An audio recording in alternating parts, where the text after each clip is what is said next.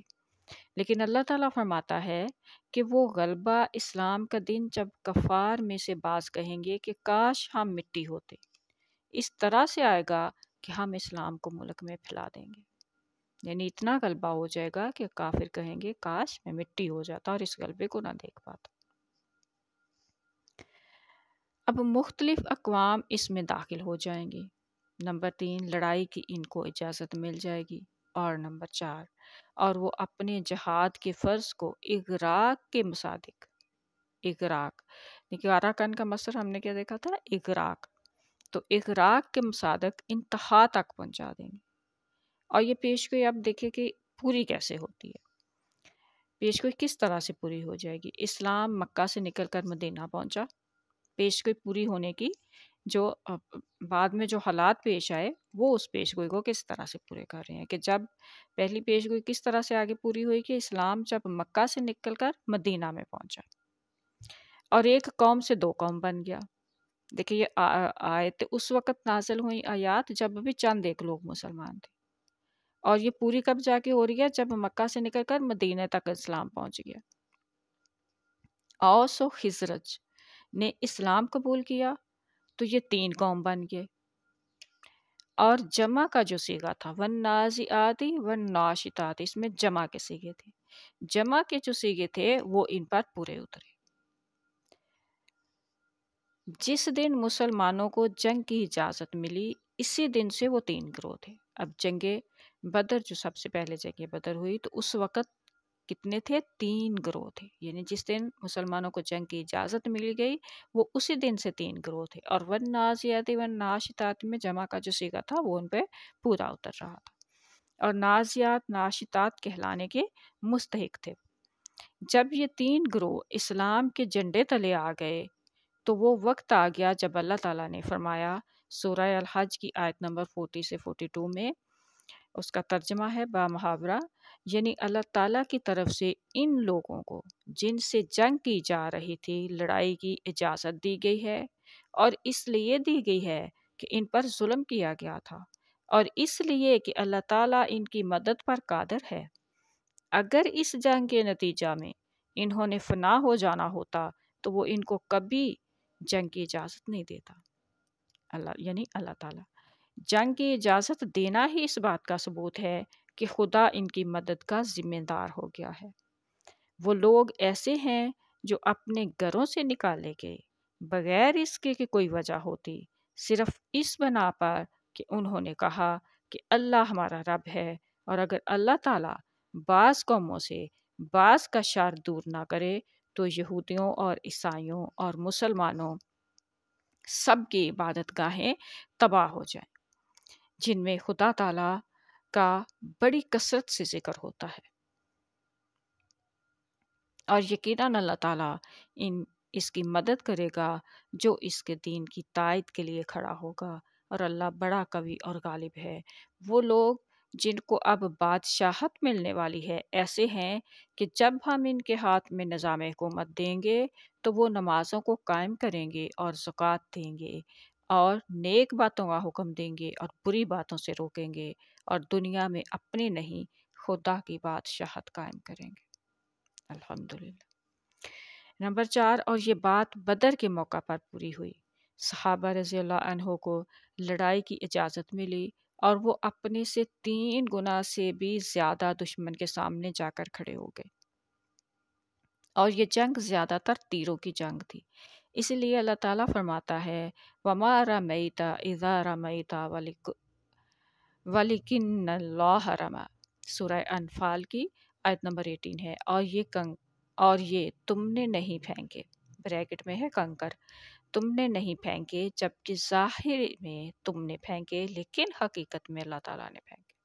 یعنی جو مٹھی بھر کنکر رسول اکرم صلی اللہ علیہ وسلم نے پھینکے تھے، خدا تعالیٰ فرما رہا ہے کہ حقیقت میں اللہ تعالیٰ نے پھینکے تھے۔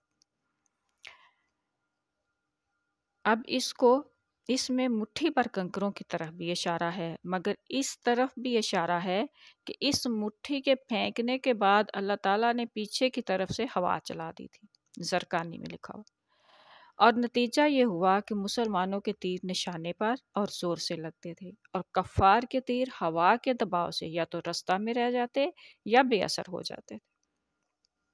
نمبر 6، اور ان کے غرقن ہونے کا ثبوت اس طرح ملتا ہے کہ ان کے سامنے ایک ہی مقصد تھا کہ کچھ بھی ہو، کتنا ہی عرصہ لگے، وہ جنگ کرتے ہی چلے جائیں گے، پیچھے نہ ہٹیں گے۔ نمبر 7، اس کا ایک ثبوت یہ ملتا ہے کہ کفار نے ایک سردار عمیر بن وہب کو جنگ بدر کے موقع پر مسلمانوں کا اندازہ لگانے کے لیے بھیجا۔ اس نے واپس آ کر کہا کہ مسلمان 300 یا اس کے لگ بھگ ہوں گے۔ پھر اس نے اپنی قوم سے کہا، اے میری قوم، گو وہ تھوڑے ہیں، لیکن میرا مشورہ ہے کہ ان سے جنگ نہ کرو، کیونکہ میں نے اونٹنیوں پر آدمی نہیں بلکہ موتیں سوار دیکھی ہیں۔ ابن ہشام۔ پہلے کفار اس کی بات سے متاثر ہوئے، مگر ابو جہل کی تدبیر سے جنگ شروع ہو گئی۔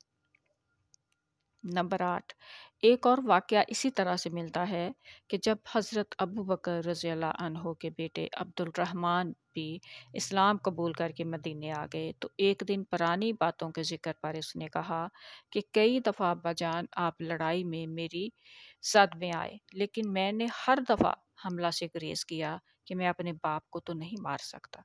لیکن حضرت ابو بکر رضی اللہ عنہ نے کہا، بیٹا میری نظر تم پر نہ پڑی، ورنہ میں نے لحاظ نہیں کرنا تھا۔ اب یہاں پر دیکھیے، حالانکہ جتنی محبت بیٹے کو باپ سے ہوتی ہے، باپ اس سے کہیں زیادہ اولاد سے محبت کرتا ہے، مگر اسلام نے ہر ایک کو اس بات پر آمادہ کر دیا تھا کہ سچائی کے راستے میں کوئی بھی چیز روک ہو، ہم نے اس کی پرواہ نہیں کرنی۔ جلد دوم، شرح ابن ہشام، تفسیر کبیر والیوم 8 پاجرم، پیج نمبر 100۔ نمبر 9، ان شہادتوں سے یہ پتہ چلتا ہے کہ صحابہ رضی اللہ عنہ کی جماعتیں والنازعات غرقہ کے مصادق تھیں۔